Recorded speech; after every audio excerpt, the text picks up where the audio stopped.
அடுத்தது அயோத்தியாலேருந்து கொஞ்சம் அந்த பக்கம் தள்ளி போனா பெருமாள் காடாவே இருக்கார், அரண்யமாவே இருக்கார். அந்த ஊர்ல ஒரு சரித்திரம் என்ன சொல்றான்னா, ஒரு நிமிஷ பொழுது இருந்தா போறோம். கட்டிகாச்சலம்னா 24, ஷோலிங்கர் 24 நிமிஷம் இருக்கணும். அங்க ஒரு நிமிஷம் இருந்தாலும் மோட்சமா.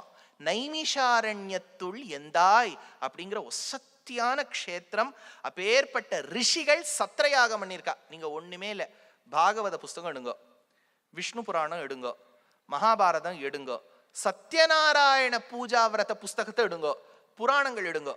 ஃபர்ஸ்ட் வரி நைமிஷாரண்யே. எல்லா ரிஷிகளும் உட்காந்துன்னு நைமிஷாரண்யத்தை பேச ஆரம்பிப்பா. அங்கேருந்து தான் புராணமே ஆரம்பிக்கும். Narration always use to happen only Naimisharanyam. அங்க சக்கர தீர்த்தம்னு ஒரு தீர்த்தம் உண்டு.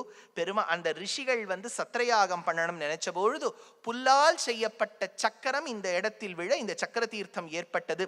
ஸ்வயம்புவமனுடைய பத்னி சதரூபா என்கின்றவள் அவள் தவம் மேற்கொண்ட இடம் நைமிஷாரண்யம். ஹயக்ரீவன் என்கின்ற அசுரன், அவர் எப்போ சார் பெருமாளாச்சு, அவர் எப்போ அசுரனா மாறினார்? அதே பேர்ல தேவனும் இருக்கலாம் அசுரனும் இருக்கலாம். அசுரன் ஹயக்ரீவன் என்கின்றவன் பிரம்மாவினிடத்திலிருந்து வேதத்தை கடத்தி செல்ல வியாசாச்சாரியர் துளைந்த வேதங்களை மக்களுக்கு மீட்டெடுத்து கொடுக்க வேண்டும் என்பதற்காக நைமிஷாரண்யத்தில் தவம் இருந்து மறுபடியும் கிரந்தங்களை பெற்ற ஊர்.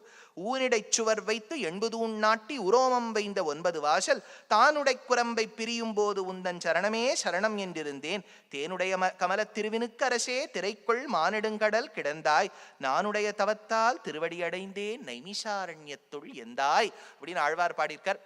இன்றைய காலகட்டத்தில் இதே வருஷம் அஹோபில மட்டம் ஸ்ரீமதி அழிசிங்கர் உத்தர அஹோபிலம்ங்கிற ஒரு அழகான ஒரு க்ஷேத்திரத்தை அங்க எழுப்பியிருக்கார். கட்டாயமா நீங்க அதையும் போய் சேவிச்சுட்டு வரணும். நைமிஷாரண்யம்ங்கிற க்ஷேத்திரம் 101வது திவ்யதேசம். மொய் எழுதுறது வச்சுப்பா பாருங்க, 101 வச்சுப்பா, இது 101வது திவ்யதேசம்.